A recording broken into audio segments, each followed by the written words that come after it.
ನಮಸ್ಕಾರ. ಇವತ್ತಿನ ಈ ಐತಿಹಾಸಿಕ ವಿವರಣೆಗೆ ಸ್ವಾಗತ. ಒಮ್ಮೆ ಯೋಚನೆ ಮಾಡಿ, ಒಬ್ಬನೇ ಒಬ್ಬ ಸಾಮಾನ್ಯ ವ್ಯಕ್ತಿ ತನ್ನ ಅಸಾಧಾರಣ ದೃಢನಿಶ್ಚಯದಿಂದ ಅಂದಿನ ಅತ್ಯಂತ ಬಲಿಷ್ಠ ಸಾಮ್ರಾಜ್ಯಗಳನ್ನೇ ನಡುಗಿಸಿದ್ದು ಮಾತ್ರವಲ್ಲ, ಇಡೀ ಭಾರತೀಯ ಉಪಖಂಡವನ್ನೇ ಆವರಿಸುವಂತಹ ಬೃಹತ್ ಸಾಮ್ರಾಜ್ಯವೊಂದನ್ನು ಹೇಗೆ ಕಟ್ಟಿದ. ಹೌದು, ನಾವಿಂದು ಶಿವಾಜಿ ಹಾಗೂ ಮರಾಠ ಸಾಮ್ರಾಜ್ಯದ ರೋಚಕ ಉದಯ ಮತ್ತು ಪತನದ ಕಥೆಯನ್ನು ಆಳವಾಗಿ ಅರಿಯಲಿದ್ದೇವೆ.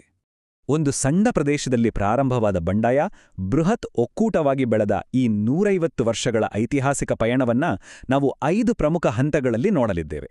ಮೊದಲಿಗೆ ಡೆಕ್ಕನ್ನಲ್ಲಿನ ಬಂಡುಕೋರ, ನಂತರ ಅವರ ಅದ್ಭುತ ತಂತ್ರಗಳು, ದಾಳಿಗಳು ಮತ್ತು ತಪ್ಪಿಸಿಕೊಳ್ಳುವಿಕೆ, ಆಮೇಲೆ ಮರಾಠ ಸಾಮ್ರಾಜ್ಯದ ಸ್ಥಾಪನೆ, ಪೇಶ್ವೆಗಳ ಅಡಿಯಲ್ಲಿ ಉತ್ತುಂಗದ ವಿಸ್ತರಣೆ ಮತ್ತು ಕೊನೆಯದಾಗಿ ಸಾಮ್ರಾಜ್ಯದ ಅವನತಿ ಹಾಗೂ ಶಾಶ್ವತ ಪರಂಪರೆ. ಬನ್ನಿ ಶುರು ಮಾಡೋಣ.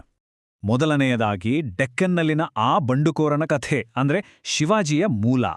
17ನೇ ಶತಮಾನದ ಭಾರತ ಹೇಗಿತ್ತು ಗೊತ್ತಾ? ಉತ್ತರದಲ್ಲಿ ಬಲಿಷ್ಠ ಮೊಘಲ್ ಸಾಮ್ರಾಜ್ಯ ಮತ್ತು ದಕ್ಷಿಣದಲ್ಲಿ ಡೆಕ್ಕನ್ ಸುಲ್ತಾನರ ದರ್ಬಾರು. ಇವರ ಆಡಳಿತ ಕೇವಲ ವಿಜಯದ ಹಕ್ಕಿನ ಮೇಲೆ ನಿಂತಿತ್ತು. ಅಂದ್ರೆ ಪ್ರಜೆಗಳ ಬಗ್ಗೆ ಯಾವುದೇ ಜವಾಬ್ದಾರಿ ಇಲ್ಲದೆ ಕತ್ತಿಯ ಅಳುಗಿನ ಮೇಲೆ ಅಧಿಕಾರ ಚಲಾಯಿಸುವ ಕಾಲವದು. ಇಂತಹ ಕಠಿಣ ಸಂದರ್ಭದಲ್ಲಿ 1630ರ ಸುಮಾರಿಗೆ ಪುಣೆಯಲ್ಲಿ ಶಿವಾಜಿಯ ಜನನವಾಯಿತು. ಆ ಕಾಲದಲ್ಲಿದ್ದ ಆಡಳಿತಗಾರರ ದಬ್ಬಾಳಿಕೆ ಮತ್ತು ಧಾರ್ಮಿಕ ಕಿರುಕುಳವನ್ನು ಕಂಡು ಶಿವಾಜಿಗೆ ರಕ್ತ ಕುದಿಯುತ್ತಿತ್ತು. ಆದರೆ ಅದು ಬರೀ ಕೋಪವಾಗಿ ಉಳಿಯಲಿಲ್ಲ. 1645ರ ಹೊತ್ತಿಗೆ, ಅಂದ್ರೆ ಕೇವಲ 15ನೇ ವಯಸ್ಸಿಗೆ, ತನ್ನ ಮೊದಲ ಕೋಟೆಯನ್ನು ವಶಪಡಿಸಿಕೊಂಡ್ರು. ಅಲ್ಲಿಂದ 1655ರಲ್ಲಿ ಬಿಜಾಪುರದ ಹೊರಠಾಣೆಗಳನ್ನು ವಶಪಡಿಸಿಕೊಳ್ಳುವ ಮೂಲಕ ಆ ಅಸಮಾಧಾನ ಸ್ಪಷ್ಟವಾದ ಕಾರ್ಯತಂತ್ರದ ಬಂಡಾಯವಾಗಿ ಬದಲಾಯಿತು. ಹಾಗಾದ್ರೆ ಈ ಬಂಡಾಯದ ಹಿಂದಿದ್ದ ಮೂಲ ಶಕ್ತಿ ಯಾವುದಾಗಿತ್ತು? ಅದೇ ಹಿಂದವಿ ಸ್ವರಾಜ್ಯ, ಅಂದರೆ ಹಿಂದೂ ಜನರ ಸ್ವ ಆಡಳಿತ ಅನ್ನೋ ಒಂದು ಮಹಾನ್ ಪರಿಕಲ್ಪನೆ. ತಾನು ಈ ಜನರ ಸ್ವಾತಂತ್ರ್ಯಕ್ಕಾಗಿ ದೈವಿಕವಾಗಿ ನೇಮಕಗೊಂಡ ಸಾಧನ ಎಂಬ ಅಚಲವಾದ ನಂಬಿಕೆ ಶಿವಾಜಿಗಿತ್ತು. ಬಿಜಾಪುರ ಸುಲ್ತಾನರ ವಿರುದ್ಧದ ಅವರ ಆರಂಭಿಕ ಕಾರ್ಯಾಚರಣೆಗಳಿಗೆ ಇದೇ ದೊಡ್ಡ ಪ್ರೇರಣೆಯಾಗಿತ್ತು. ಈಗ ಎರಡನೇ ಘಟ್ಟಕ್ಕೆ ಬರೋಣ. ತಂತ್ರಗಳು, ದಾಳಿಗಳು ಮತ್ತು ತಪ್ಪಿಸಿಕೊಳ್ಳುವಿಕೆ. ಕೇವಲ ಒಂದು ಸ್ಥಳೀಯ ಮಟ್ಟದಲ್ಲಿದ್ದ ಈ ಬಂಡಾಯ ಬೃಹತ್ ಸಾಮ್ರಾಜ್ಯಗಳ ದೊಡ್ಡ ದೊಡ್ಡ ಸೈನ್ಯಗಳೊಂದಿಗೆ ನೇರ ಮತ್ತು ರೋಚಕ ಸಂಘರ್ಷಗಳಿಗೆ ಹೇಗೆ ತಿರುಗಿತು ಅನ್ನೋದು ನಿಜಕ್ಕೂ ಎದೆಗಾರಿಕೆಗೆ ಕಥೆ. ಈ ಕಥೆಗಳಲ್ಲಿ ಅಫ್ಜಲ್ ಖಾನ್ ಮೇಲಿನ ಹೊಂಚುದಾಳಿ ಅತ್ಯಂತ ರೋಚಕ. 1659ರಲ್ಲಿ ಬಿಜಾಪುರದ ಸುಲ್ತಾನನು ಶಿವಾಜಿಯನ್ನು ಮುಗಿಸಲೇಬೇಕು ಅಂತ ಅಫ್ಜಲ್ ಖಾನ್ ನೇತೃತ್ವದಲ್ಲಿ 20,000 ಸೈನಿಕರ ಬೃಹತ್ ಪಡೆಯನ್ನೇ ಕಳುಹಿಸಿದ. ಆಗ ಶಿವಾಜಿ ಮಾಡಿದ್ದೇನು? ತಾನು ಹೆದರಿರುವಂತೆ ನಟಿಸಿ ಆ ಇಡೀ ಬೃಹತ್ ಸೈನ್ಯವನ್ನು ಕಠಿಣವಾದ ಪರ್ವತ ಪ್ರದೇಶಕ್ಕೆ ಸೆಳೆದರು. ಭೇಟಿಯ ನೆಪದಲ್ಲಿ ಅಫ್ಜಲ್ ಖಾನನ್ನು ಮುಗಿಸ್ಬಿಟ್ರು. ಜೊತೆಗೆ ಮುಂಚೆಯೇ ಅಡಗಿದ್ದ ತನ್ನ ಸೈನಿಕರ ಮೂಲಕ ಇಡೀ ಬಿಜಾಪುರ ಸೈನ್ಯವನ್ನೇ ಮಣಿಸ್ಬಿಟ್ರು. ನಿಜಕ್ಕೂ ಅದ್ಭುತ ತಂತ್ರ ಅಲ್ವೇ? ಶಿವಾಜಿಯ ಈ ಪರಾಕ್ರಮ ಕೇವಲ ಬಿಜಾಪುರಕ್ಕೆ ಸೀಮಿತವಾಗಿರಲಿಲ್ಲ. ದಿನೇ ದಿನೇ ಬೆಳೆಯುತ್ತಿರುವ ಈ ಶಕ್ತಿಯನ್ನ ಕಂಡು ಸಾಕ್ಷಾತ್ ಮೊಘಲ್ ಚಕ್ರವರ್ತಿ ಔರಂಗಜೇಬನು ತನ್ನ ದಕ್ಷಿಣದ ವಾಯ್ಸ್ರಾಯನ್ನ ಕಳಿಸಿದ. ಆಗ ಶಿವಾಜಿ ಏನ್ ಮಾಡಿದ್ರು ಗೊತ್ತಾ? ನೇರವಾಗಿ ವಾಯ್ಸ್ರಾಯ್ನ ಶಿಬಿರದ ಮೇಲೆ ಮಧ್ಯರಾತ್ರಿ ದಿಢೀರ್ ದಾಳಿ ಮಾಡಿದ್ರು. ಈ ದಾಳಿಯಲ್ಲಿ ವಾಯ್ಸ್ರಾಯ್ ತನ್ನ ಕೈ ಬೆರಳುಗಳನ್ನು ಕಳೆದುಕೊಂಡರೆ ಆತನ ಮಗ ಸಾವನ್ನಪ್ಪಿದ್ದ. ಆ ನಂತರ ಶಿವಾಜಿ ಅತ್ಯಂತ ಶ್ರೀಮಂತ ಕರಾವಳಿ ಪಟ್ಟಣವಾದ ಸೂರತ್ತನ್ನು ಕೂಡ ಲೂಟಿ ಮಾಡಿದ್ರು. ಇದು ಮೊಘಲರ ನಿದ್ದೆಯನ್ನೇ ಕೆಡಿಸಿತ್ತು. ಈ ಹಗೆತನ ಮುಂದೆ ಇತಿಹಾಸದ ಮತ್ತೊಂದು ಬಹುದೊಡ್ಡ ನಾಟಕೀಯ ಘಟನೆಗೆ ಸಾಕ್ಷಿಯಾಯಿತು. 1666ರಲ್ಲಿ ಶಿವಾಜಿ ಮತ್ತು ಆತನ ಮಗನನ್ನು ಆಗ್ರಾದಲ್ಲಿ ಗೃಹಬಂಧನದಲ್ಲಿ ಇರಿಸಲಾಯಿತು. ಮರಣದಂಡನೆಯ ಭೀತಿ ಕೂಡ ಇತ್ತು. ಆದರೆ ಆತ ಎದೆಗೊಂದಲಿಲ್ಲ. ಅನಾರೋಗ್ಯದ ನಾಟಕವಾಡಿ ಪ್ರಾಯಶ್ಚಿತ್ತದ ಹೆಸರಿನಲ್ಲಿ ಬಡವರಿಗೆ ಹಂಚಲು ಸಿಹಿ ತಿಂಡಿಗಳ ದೊಡ್ಡ ದೊಡ್ಡ ಬುಟ್ಟಿಗಳನ್ನು ತರಿಸಿದ್ರು. ಕೊನೆಗೆ ಅದೇ ಬುಟ್ಟಿಗಳಲ್ಲಿ ತಾನೂ ಮತ್ತು ತನ್ನ ಮಗ ಕುಳಿತು ಅತ್ಯಂತ ಜಾಣತನದಿಂದ ತಪ್ಪಿಸಿಕೊಂಡು ಬಂದ್ರು.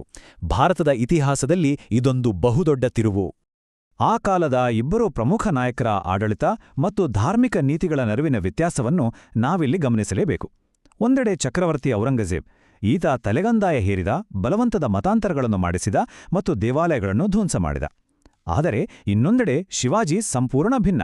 ಅವರು ಧಾರ್ಮಿಕ ಸಹಿಷ್ಣುತೆಯನ್ನು ಪಾಲಿಸಿದರು, ಎಲ್ಲರ ಪ್ರಾರ್ಥನಾ ಮಂದಿರಗಳನ್ನು ರಕ್ಷಿಸಿದರು. ಅಷ್ಟೇ ಅಲ್ಲ, ಅನೇಕ ಮುಸ್ಲಿಮರಿಗೆ ತನ್ನ ಸೇವೆಯಲ್ಲಿ ಉದ್ಯೋಗವನ್ನು ನೀಡಿದರು. ಆಡಳಿತದ 2 ಸಂಪೂರ್ಣ ವಿಭಿನ್ನ ದೃಷ್ಟಿಕೋನಗಳು ಇಲ್ಲಿ ಎದ್ದು ಕಾಣುತ್ತವೆ. ಈಗ 3ನೇ ವಿಭಾಗಕ್ಕೆ ಹೋಗೋಣ. ಮರಾಠ ಸಾಮ್ರಾಜ್ಯದ ಸ್ಥಾಪನೆ, ಅಂದ್ರೆ ಒಬ್ಬ ಹೊಸ ಸಾರ್ವಭೌಮನ ಉದಯ. ಇಲ್ಲಿ ಶಿವಾಜಿಯ ವಿಜಯಗಳು ಕೇವಲ ದಾಳಿಗಳಾಗಿ ಉಳಿಲಿಲ್ಲ, ಬದಲಾಗಿ ಒಂದು ಅಧಿಕೃತ ಸ್ವರೂಪವನ್ನು ಪಡೆದುಕೊಂಡ್ವು. ಅವರು ಕೇವಲ ಒಬ್ಬ ಬಂಡುಕೋರನಾಗಿ ಉಳಿಯದೆ ತನ್ನದೇ ಆದ ಆಡಳಿತ ವ್ಯವಸ್ಥೆ ಹೊಂದಿದ್ದ ಒಬ್ಬ ಸ್ವತಂತ್ರ ರಾಜನಾಗಿ ಹೊರಹೊಮ್ಮಿದ್ರು. ಛತ್ರಪತಿ ಅಂದ್ರೆ ಛತ್ರಿಯ ರಕ್ಷಕ ಎಂದರ್ಥ. 1674ರ ಬೇಸಿಗೆಯಲ್ಲಿ ಅತ್ಯಂತ ವಿಜೃಂಭಣೆಯಿಂದ ನಡೆದ ಪಟ್ಟಾಭಿಷೇಕದಲ್ಲಿ ಶಿವಾಜಿಯು ಈ ಬಿರುದನ್ನು ಅಲಂಕರಿಸಿದರು. ಇದು ಕೇವಲ ಒಂದು ಸಂಭ್ರಮದ ಸಮಾರಂಭವಾಗಿರಲಿಲ್ಲ, ದೀರ್ಘಕಾಲ ದಬ್ಬಾಳಿಕೆಗೆ ಒಳಗಾಗಿದ್ದ ಬಹುಸಂಖ್ಯಾತರನ್ನು ಒಬ್ಬ ಹೊಸ, ಅಧಿಕೃತ ಮತ್ತು ಸ್ವತಂತ್ರ ನಾಯಕನ ಅಡಿಯಲ್ಲಿ ಒಂದುಗೂಡಿಸುವ ಬಹಳ ಮಹತ್ವದ ಹೆಜ್ಜೆಯಾಗಿತ್ತು. ಶಿವಾಜಿಯ ದೂರದೃಷ್ಟಿ ಎಷ್ಟಿತ್ತೆಂದ್ರೆ ಅವರನ್ನು ಇಂದಿಗೂ ಭಾರತೀಯ ನೌಕಾಪಡೆಯ ಪಿತಾಮಹ ಎಂದೇ ಕರೆಯಲಾಗುತ್ತದೆ. ಪೋರ್ಚುಗೀಸ್ ಮತ್ತು ಇಂಗ್ಲಿಷ್ ವ್ಯಾಪಾರಿಗಳು ಭಾರತದ ಕರಾವಳಿಯಲ್ಲಿ ಕಾಲೂರಲು ಪ್ರಯತ್ನಿಸುತ್ತಿರುವುದನ್ನು ಅವರು ಆಗಲೇ ಗಮನಿಸಿದ್ರು. ಹಾಗಾಗಿ ವ್ಯಾಪಾರ ಮತ್ತು ಕರಾವಳಿಯ ರಕ್ಷಣೆಗಾಗಿ ತನ್ನದೇ ಆದ ಸಮುದ್ರ ಪಡೆಯನ್ನು ನಿರ್ಮಿಸಲು ಮುಂದಾದರು. ಆ ಕಾಲದಲ್ಲಿ ಇಂಥದೊಂದು ಯೋಚನೆ ಮಾಡಿದ ಮೊಟ್ಟಮೊದಲ ಭಾರತೀಯ ಆಡಳಿತಗಾರ ಎಂದ್ರೆ ಅದು ಶಿವಾಜಿ ಮಾತ್ರ. 1680ರ ಸುಮಾರಿಗೆ ರಾಯಗಢದ ಪರ್ವತಕೋಟೆಯಲ್ಲಿ ಅನಾರೋಗ್ಯದಿಂದ ಶಿವಾಜಿಯ ಮರಣವಾಯಿತು. ಆದರೆ ಅವರು ಬಿಟ್ಟುಹೋದ ಪರಂಪರೆ ಮಾತ್ರ ಅಗಾಧವಾದದ್ದು. ಬ್ರಿಟಿಷ್ ರಾಜಕಾರಣಿ ಮತ್ತು ಲೇಖಕ ಥಾಮಸ್ ಬಾಬಿಂಗ್ಟನ್ ಮಕಾಲೆ ಹೇಳಿದ ದ ಗ್ರೇಟ್ ಶಿವಾಜಿ ಎಂಬ ಮಾತು ಅವರ ಐತಿಹಾಸಿಕ ಪ್ರಭಾವವನ್ನು ಹಾಗೂ ವೈರಿಗಳು ಕೂಡ ಅವರ ಬಗ್ಗೆ ಹೊಂದಿದ್ದ ಗೌರವವನ್ನು ಸ್ಪಷ್ಟವಾಗಿ ಎತ್ತಿ ತೋರಿಸುತ್ತದೆ.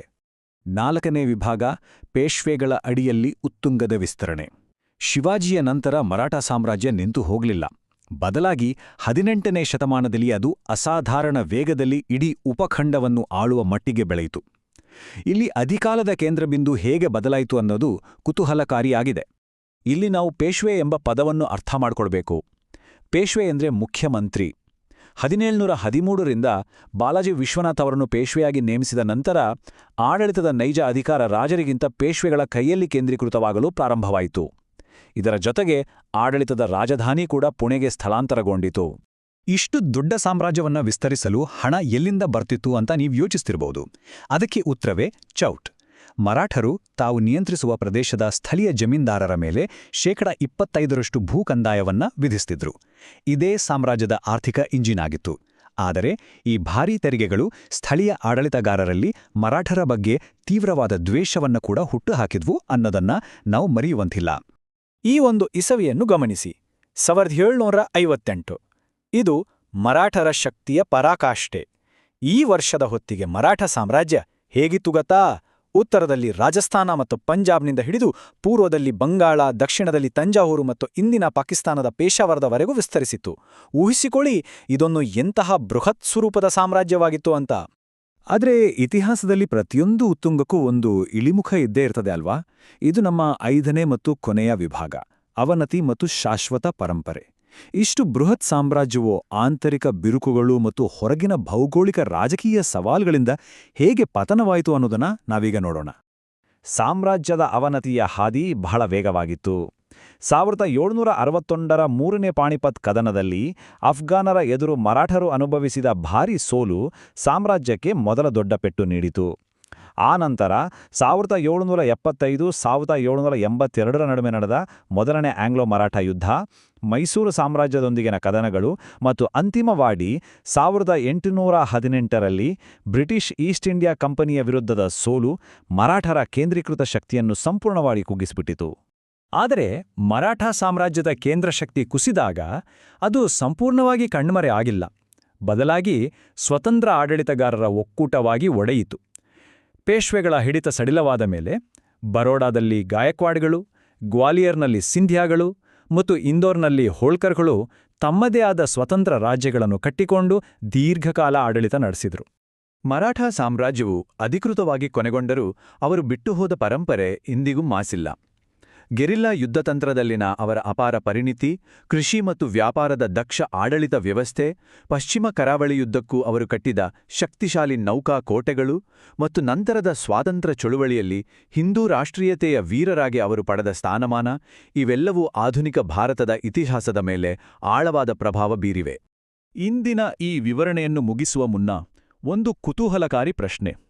ಕೇವಲ ಧಾರ್ಮಿಕ ಅಸಹಿಷ್ಣುತೆಯ ವಿರುದ್ಧದ ಒಬ್ಬನೇ ಒಬ್ಬ ಮನುಷ್ಯನ ದೃಢವಾದ ಬಂಡಾಯವು ಇಡೀ ಭಾರತೀಯ ಉಪಖಂಡವನ್ನು ಬರೋಬ್ಬರಿ 150 ವರ್ಷಗಳ ಕಾಲ ಮರುರೂಪಿಸಬಲ್ಲುದಾದರೆ ಒಂದು ಬಲವಾದ ಕಲ್ಪನೆಗೆ ಅಥವಾ ಆದರ್ಶಕ್ಕೆ ನಿಜವಾಗಿಯೂ ಎಷ್ಟು ಶಕ್ತಿ ಇರುತ್ತದೆ ಯೋಚಿಸಿ ನೋಡಿ. ಇತಿಹಾಸ ನಮ್ಮ ಮುಂಡ ಬಿಟ್ಟು ಹೋಗುವ ಅತಿದೊಡ್ಡ ಬೆರಗು ಇದೇ ಆಗಿದೆ.